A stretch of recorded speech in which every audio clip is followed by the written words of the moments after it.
Wesh la mif! J'espère que vous allez tous bien. Moi, aujourd'hui, je suis un peu malade, mais ça va top quand même. Parce que, le soleil, quoi, là, quand même, là, retour du printemps, moi, toujours, c'est pour être la troisième guerre mondiale, tout autour de moi, je m'en bats les couilles, hein. Le soleil, il revient, je suis content, hein. C'est la vie, c'est comme ça.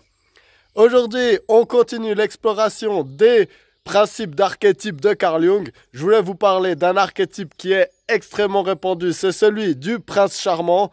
Quelles sont ses limites, quels sont ses défauts, quelles sont ses qualités en fait, et puis comment il peut se manifester. Et voilà, je vais vous donner un peu mon avis suite à plusieurs discussions que j'ai pu entendre sur le sujet. Et puis je voulais rebondir sur certains points. Et du coup, j'espère que vous aimerez cette vidéo. C'est sans plus attendre. Avec mes lunettes de chez Lunettes, j'ai plus de 200 visions. T'entends? Déjà, dans ce genre de vidéo, ce qui est toujours bien, c'est de commencer par poser les définitions des termes qu'on utilise en fait. Surtout ceux qui reviennent et qui sont dans le titre de la vidéo en grand. C'est quoi le prince charmant pour moi? Le prince charmant, si on regarde dans le tarot, ça serait le cavalier de coupe en fait. Pour moi, le prince charmant, il a plusieurs traits caractéristiques en fait. Déjà, il y en a un, c'est que c'est un prince, c'est pas un roi. Donc on peut commencer là. Le prince charmant, il est jeune. On va dire, c'est pas une énergie expérimentée. On voit bien quand on pense au prince charmant, on pense en même temps quelqu'un de haut statut, ben c'est un prince quoi, c'est pas le paysan charmant quoi, même si j'ai rien contre les paysans, hein, loin de là. Je suis beaucoup plus proche d'un paysan que d'un prince moi personnellement, donc voilà. Le prince charmant il a quelque chose en lui, il a un potentiel. Donc déjà il y a ça dans le prince charmant. Après il y a le charmant. Il charme, vous voyez ce que je veux dire? Le charme, c'est quelque chose... c'est une manière d'attirer, on va dire. C'est jeter un sort, c'est hypnotiser, c'est créer une attraction, en fait. Du coup, voilà, ça, c'est des traits un peu caractéristiques du prince charmant. Un autre truc qu'on pourrait donner au prince charmant, le prince charmant, il n'est pas tout seul. Le prince charmant, il doit charmer quelqu'un. Donc, qui c'est qui charme? On pourrait dire que c'est la princesse. La princesse des bois dormants ou j'en sais rien quoi. L'archétype de cette féminité pure en fait. Presque virginale, hein. Donc c'est vraiment quelque chose là, si on va dans les archétypes, on pense à des concepts mentaux vraiment profondément enfouis en fait. Puis le meilleur moyen d'observer ces archétypes, c'est de comparer plein d'histoires où on retrouve un peu le même type de personnage et essayer de démêler au travers des cultures justement. C'est ce que j'essaie de faire avec ce travail pseudo-travail, quoi. Je vous parle devant ma caméra, quoi. Et on discute de ce genre de sujet ensemble. Sur Carl Jung et les archétypes, en fait. Comment on peut retrouver des idées qui ressortent et qu'est-ce que ça dit de la psyché profonde humaine, en fait. Et du coup, c'est là où j'aimerais m'arrêter un peu plus, c'est sur cette idée que le prince charmant, il doit avoir une princesse. Parce que ça va nous permettre d'explorer un peu plus le concept d'animus et d'anima. Alors l'anima et l'animus, j'ai déjà fait plusieurs vidéos sur le sujet. Je vous les mets en description, donc il y en a certaines en rapport avec l'astrologie, d'autres non. Je vous laisserai regarder un peu tout ça. Pour résumer, pour le but de cette vidéo précise, l'anima et l'animus, en gros, c'est une projection de l'idéal du partenaire qu'on aimerait avoir. Anima si c'est un partenaire féminin qu'on aimerait avoir, et animus si c'est un partenaire masculin envers qui on est attiré. Du coup, ça, c'est des projections de l'inconscient. Donc, on sait que Carl Jung, il se base beaucoup sur le travail de l'inconscient et comment l'inconscient va projeter des images, en fait, sur les autres personnes, comme si c'était des toiles, en fait, qui... Qu'est-ce qu'on perçoit de ces personnes? C'est des réflexions de notre propre inconscient. L'anima et l'animus, c'est vraiment un idéal. C'est ça, c'est une image projetée, en fait. Et c'est là où ça va être subtil, parce que d'après moi, justement, l'anima et l'animus, il n'est pas projeté de la même manière. Et c'est là où il y a une mésentente, et c'est là où il y a beaucoup de problèmes, justement, dans les rapports entre les hommes et les femmes. Revenons à l'exemple du prince charmant. Le prince charmant, il a sa princesse en vue. Une princesse qu'il aimerait charmer. Donc on se rappelle, le prince charmant, il est jeune, prince, immature encore. Sûrement que le prince charmant, il a grandi entouré de servantes et puis de sa maman la reine qui lui a dit « Toi, t'es le meilleur, tu seras le roi un jour, t'inquiète pas, tout va bien se passer, t'es le plus beau, t'es incroyable, blablabla. » Puis sûrement que lui, il a un peu son ego comme ça. et il a une certaine vision de ce que c'est l'idéal féminin. Donc, on sait qu'il y a deux types d'idéaux féminins. Donc, en astrologie, ils sont représentés traditionnellement par la lune pour le féminin maternel, on pourrait dire l'idéal maternel, et Vénus pour l'idéal de l'amante. En gros, la maman et celle avec qui on aimerait coucher un soir. Ça, c'est l'extrême, la putain de Babylone et puis Mère Teresa, on pourrait dire. Ça, c'est les deux archétypes féminins qui sont incarnés dans chaque femme et chez qui on peut être attiré. C'est pas la même attirance, mais les hommes, on peut projeter justement notre idéal sur soit la même personne à des moments différents, soit différentes personnes, par exemple. Il y a des hommes, ils ont leur femme. Là, je reviendrai sur les femmes après, parce que c'est différent justement. Un homme, il peut avoir sa femme et l'aimer pour comment elle s'occupe de ses enfants, et en même temps projeter son idéal sexuel sur une jeune secrétaire au travail ou j'en sais rien quoi.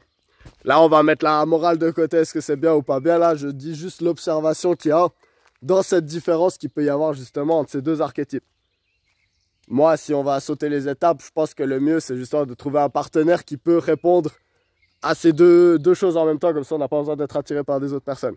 Mais là, je mets la charrue avant les bœufs parce que justement, je vais parler du problème du prince charmant. Ce qui revient le plus souvent quand on parle du prince, en fait, c'est l'idée qu'il est gardé de la réalité dans sa tour de verre. Il a grandi dans un monde qui ne l'a pas exposé à toute la vérité. Donc ça, on peut le retrouver par exemple dans l'histoire du Bouddha, qui était, Siddhartha Gautama, était un prince justement qui était gardé de la misère en fait du vrai monde. Et lui, dans sa tour de verre, il voyait pas ça. Puis ça, l'histoire du Bouddha, c'est la rébellion du prince par rapport à ça, quand il s'éveille en fait à tout ça. Bah, dans le domaine de l'amour et du prince charmant, on est dans la même chose en fait. Le problème du prince charmant, c'est qu'il n'a jamais rencontré vraiment une femme. Parce qu'il a toujours été gardé de cette pureté, on va dire, via l'image de sa mère, la reine. Donc là, on est de nouveau vraiment dans le symbolisme. Mais il faut comprendre que ça se retransmet après dans la matière, dans la vraie vie. Le prince charmant, quand il rencontre une femme et qu'il tombe amoureux, il va projeter cet idéal sur elle. Cet idéal à la fois de pureté, qu'elle doit être de manière extérieure, elle doit se montrer vraiment douce, rigolote, gentille, montrer sa bienveillance, faire monter la réputation de la famille, vraiment que tout le monde se dise waouh, elle est tellement belle aussi, elle doit toujours être apprêtée, pure, parfaite, la police, etc. Et après, dans l'intimité, on en revient, ça doit être la putain de Babylone. Donc voilà, pas besoin de dire qu'est-ce que le prince charmant il aimerait faire après dans l'intimité à sa princesse. Mais c'est ça le problème, c'est qu'en fait, il va tomber amoureux d'un idéal qui va se dire, elle devra toujours être à la fois Mère Teresa et la putain de Babylone après quand elle sera avec moi. Et le problème, c'est quoi? C'est quoi le vrai problème de la vie? C'est que pour mériter vraiment d'avoir une personne idéale, il faudrait déjà soi-même être idéal. Et la vérité avec les princes charmants, c'est quoi? Bah sûrement vous avez déjà rencontré beaucoup de personnes qui étaient des princes charmants, mais probablement qu'en vrai aucun était prince. Alors je sais pas, peut-être vous avez eu des contacts avec des royautés de je sais pas quel pays, mais c'est pas sûr qu'ils étaient vraiment si charmants que ça aussi. Parce que là on en revient au plus grand problème, c'est que le prince charmant, il pense qu'il lui suffit d'être charmant pour avoir l'idéal féminin. Et le problème du coup, c'est là où je dis qu'il y a une différence, c'est que la projection de l'animus de la femme, donc qu'est-ce qui vraiment rend amoureuse la femme? Je suis pas sûr que ce soit le prince charmant en vrai. Je suis pas sûr que ce soit le prince charmant. C'est peut-être un des archétypes, mais on sait que les archétypes qui plaisent beaucoup aux femmes, donc si on étudie de nouveau la fiction justement, c'est quoi la fiction érotique que les femmes elles lisent? C'est pas vraiment des histoires de prince charmant. Hein. 50 Shades of Grey, c'est pas une histoire de prince charmant. D'ailleurs, là, il y a les princesses qui viennent sur leurs chevaux. Je vais faire une petite pause. Comme je disais, 50 Shades of Grey, c'est pas vraiment l'histoire du prince charmant. Hein. Là, on est plutôt dans l'archétype de la belle et la bête, justement. Donc, c'est quoi les archétypes que les femmes, elles projettent leur animus? Ça va être le chirurgien, donc super intelligent, haut statut grâce à ses compétences en fait et son sang-froid. le milliardaire, donc statut par l'accumulation de richesses en fait, par peut-être l'entrepreneuriat ou j'en sais rien quoi. Le loup-garou, donc le mec poilu, bestial, qui peut les sortir de pleine lune, rester réveillé toute la nuit et faire le fou. Il y a le vampire aussi, c'est ce charme un peu social, justement, magnétique et tout, avec aussi un aspect de je te suce le sang, tout ça. Et puis il y avait quoi d'autre un peu? Je sens qu'il y en avait 5 un peu souvent qu'on parle. Le pirate, voilà, Jack Sparrow le pirate. C'est le gars qui en a rien à foutre et puis qui est tellement dans son monde et tout, qui fait vivre des aventures de fou. Donc voilà, là on a un peu les archétypes qui plaisent le plus aux femmes. Et le prince charmant est pas vraiment là. Alors, je veux pas dire qu'il n'y a pas des femmes qui sont vraiment attirées par le prince charmant, mais j'imagine qu'il doit avoir souvent des autres qualités que juste ce prince charmant et puis retrouver un peu un de ces archétypes, on va dire, pour vraiment que ce soit quelque chose qui soit attirant pour la femme. Et du coup, on en vient là. On a une femme qui est avec un gars que c'est pas un prince charmant, mais le gars, il se dit que s'il lui fait des poèmes, il lui offre des fleurs, il lui fait je sais pas quoi, elle va se livrer totalement à lui comme si c'était sa princesse et tout, et puis que la vie était belle et parfaite et tout, sauf que c'est pas le cas en fait. Quand il projette cette image sur la femme, elle aime pas trop ça parce qu'elle se dit ah là, il est pas amoureux de moi. Il est amoureux d'une image de moi, en fait. D'une projection d'idéal, en fait. C'est quelque chose qu'elle sent. Donc ça, on le retrouve très, très souvent. Par exemple, on a un gars, il est amoureux de la secrétaire au travail. Donc je vous reprends pas de l'exemple d'avant, hein, c'est un autre exemple. Là, il y a un gars, il est jeune, célibataire, et puis il y a une fille qui travaille justement dans un autre département, il est trop amoureux. Et puis il se dit, putain... j'aimerais trop apprendre à la connaître et tout. J'aimerais trop que ce soit ma femme. Il a des fantasmes avec elle. Il aimerait directement lui faire des enfants. Il aimerait passer des nuits torrides avec. Il est obsédé par cette femme.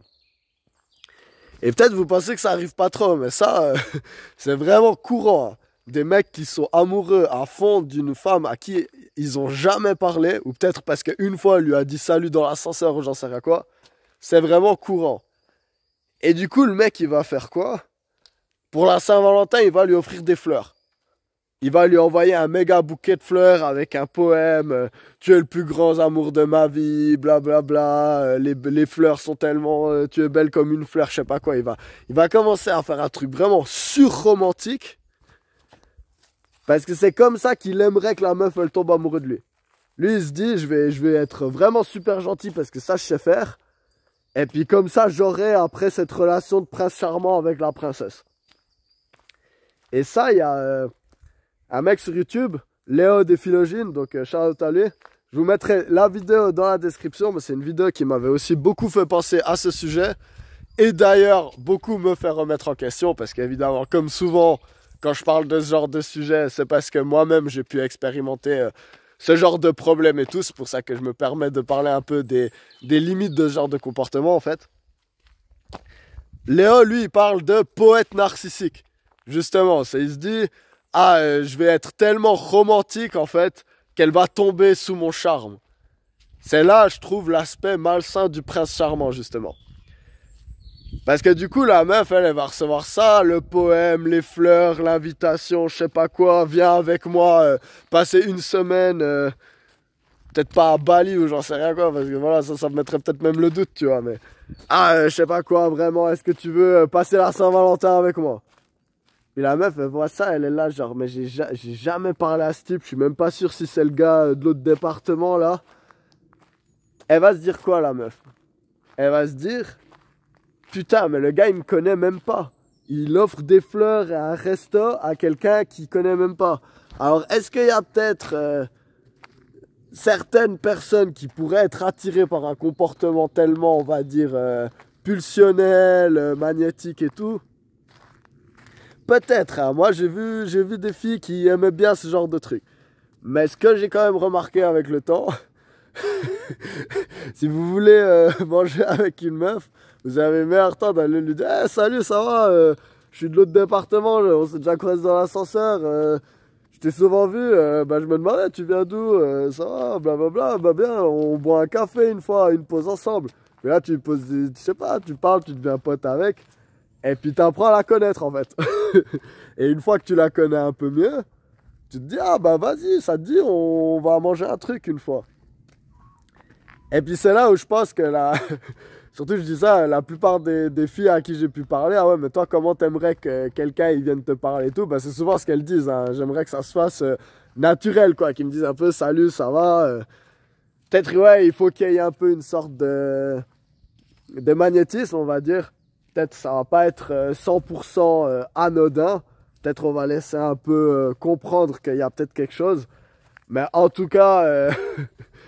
Moi, de ce que j'ai pu observer, la majorité des filles, elles n'aimeraient pas justement ce côté recevoir des fleurs directement, des grandes déclarations, ça fait 3 mois que je pense à toi tous les soirs avant d'aller me coucher, alors que le gars, il est jamais allé parler. Ça va pas du tout. Parce que c'est pas personnel. Le gars, il est amoureux d'une projection. Et il va se passer quoi? Si même il arrive à avoir le fruit de son désir, ce mec, il va mettre tellement de pression à la meuf pour qu'elle soit justement cette princesse, qu'à chaque fois qu'elle va dévier un peu de ça, il va se passer quoi? Il va avoir du ressentiment envers elle. Et là, il va arrêter d'être directement aussi charmant, hein, ça je vous le garantis. Donc je regardais justement une interview de Mikhaila Peterson avec son père, Jordan, donc le célèbre psychologue. Et je la mettrai aussi en description parce qu'elle est super intéressante. Ils ont vraiment une super chimie entre eux justement dans leurs discussions et puis ils vont beaucoup parler des sujets interpersonnels de ce style. Et en fait Jordan Peterson il dit un truc qui m'a vraiment beaucoup parlé, c'est justement tout le sujet de la vidéo que je viens de faire. En gros c'est un peu un résumé de ce qu'il dit dans cette interview là justement. Ce qu'il dit c'est que lui ce qu'il avait dû comprendre c'est que quand il avait environ 25 ans, je crois, il dit quelque chose comme ça, quand il était à l'université, avant de rencontrer sa femme avec qui il est marié depuis maintenant plus de 30 ans, je sais pas, il doit avoir 60 piges, ouais, plus de 30 ans en tout cas. En fait, ce qu'il explique, c'est que ce qu'il a dû comprendre et ce qu'il a compris du jour au lendemain, c'était exactement ça. C'est que lui, il était, ce prince charmant, amoureux de cet idéal féminin qu'il projetait sur les femmes. Et la vérité, c'est que ça l'empêchait de vraiment rencontrer les femmes, de connaître les femmes. Il était bloqué dans cette image-là. Et du coup, du jour au lendemain, il s'est dit « Ah ben moi, je vais arrêter d'être amoureux des idéaux et puis je vais apprendre à aimer les femmes pour ce qu'elles sont, pour qui elles sont. » Pas seulement les femmes, mais la femme. Parce qu'il y a les deux. Il y a apprendre à aimer les femmes et apprendre à aimer une personne spécifiquement, qu'elle soit femme ou homme, justement. Et du coup, voilà, c'est ça un peu la limite du prince charmant. Maintenant, je vais quand même apporter une nuance à ça. Parce que moi, je suis toujours quelqu'un qui essaye d'être nuancé. Je pense que c'est vrai que quand on est très jeune, on va tomber amoureux des animus, en fait. Des animus, des anima. Donc des projections des idéaux. C'est pour ça que les hommes, ils se font souvent avoir par une femme fatale qui se faisait passer pour la princesse charmante parce qu'elle comprenait bien que le gars il était naïf et que si elle se faisait passer pour ça, elle aurait beaucoup de bénéfices avant de schlac lui casser son idéal féminin. Mais ça fait beaucoup du bien à l'homme après sur le long terme. Ça il faut le dire, c'est l'avantage des femmes fatales, c'est qu'elles ramènent les hommes à la réalité. Et l'équivalent masculin, évidemment, il existe aussi, hein. Le bad boy, un peu comme ça, qui en a rien à foutre et puis qui va un peu, on va dire, guérir la femme de son besoin compulsif d'essayer de guérir les gens, de les sauver, etc. Le bad boy, il en a rien à foutre et puis il va utiliser la meuf et il va lui briser le cœur. Et ça aussi, ça aide le développement, justement, des personnes. Mais du coup, une fois qu'on a vécu ces premières déceptions, il y a une naïveté qui tombe. C'est là où justement on peut se retrouver et comprendre, ah ouais, ok, il y a des personnes qui valent le coup et il ne faut pas tomber dans le panneau des gens qui essayent juste de se portrayer comme un idéal parce qu'ils comprennent bien qu'on peut manipuler les gens avec ça. C'est pour ça qu'avec le temps, on tombe amoureux de gens moins stéréotypés en fait, qui ont plus des valeurs qui nous correspondent justement. Mais du coup, moi ce que je pense quand même, puis on en revient à ce que je disais un peu au milieu de la vidéo sur réunir les différents archétypes justement. Mars et le Soleil et puis Vénus et la Lune, donc respectivement pour les caractéristiques masculines et féminines, c'est que je pense que ce qui est beau justement dans un couple, donc vraiment je parle pas du flirt tout ça, mais vraiment un couple qui a pris la décision d'aller sur le long terme, de construire quelque chose ensemble. Ce que je trouve intéressant, c'est de jouer avec ces archétypes justement. Donc c'est... oui, t'es ma copine, ça fait des années qu'on sort ensemble et tout. Je sais que t'es pas une princesse et tu sais que moi je suis pas le prince charmant. Mais au fond, on sait qu'on essaie quand même d'aller vers le mieux. C'est des archétypes, c'est des idéaux. C'est quand même pas si mal d'essayer de viser ces idéaux. Et du coup, je pense que quelque chose de sain dans un couple, bah, c'est à la fois d'essayer de représenter l'archétype de la mère et du père, donc de la personne vraiment stable sur qui construire une famille, et aussi de l'amant et de l'amante. Donc de la putain de Babylone ou du loup-garou ou du vampire, j'en sais rien, quel est votre kiff à vous, on va dire, ou la sirène ou tous ces archétypes qu'on pourrait prendre dans les différents sexes. Mais du coup, je pense qu'il y a des moments, même si on n'est pas toujours un prince charmant, je pense que ça fait pas de mal des fois d'inviter sa copine au resto, de lui écrire un poème, de lui donner des fleurs. Mais pas parce qu'on la connaît pas et puis qu'on a projeté un idéal sur elle. Mais parce que ça fait longtemps qu'on la connaît et puis parce qu'elle a vraiment beaucoup donné sur nous, pour nous.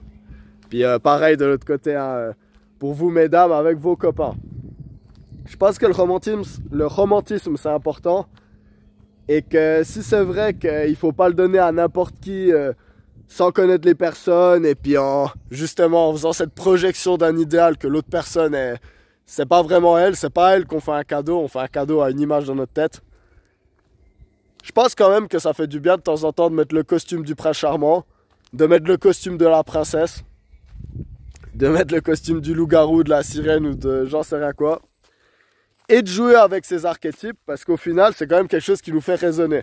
Donc, même si on sait qu'on n'est pas justement avec le temps, dans l'illusion de cette naïveté de jeunesse, ah, je suis avec un idéal, je pense que de temps en temps, se faire un rendez-vous ou une soirée ou un moment bloqué dans le temps comme ça justement, où on essaie de jouer avec ces archétypes et on essaie vraiment de les incarner, c'est quelque chose qui vaut la peine. Donc voilà, là-dessus, je finis cette vidéo. J'espère que vous allez tous bien et tout bientôt, je vous retrouve pour une nouvelle série de vidéos sur l'astrologie. Moi, je vais profiter du soleil. Allez tout le monde, bye bye et n'oubliez pas d'être charmant par moment.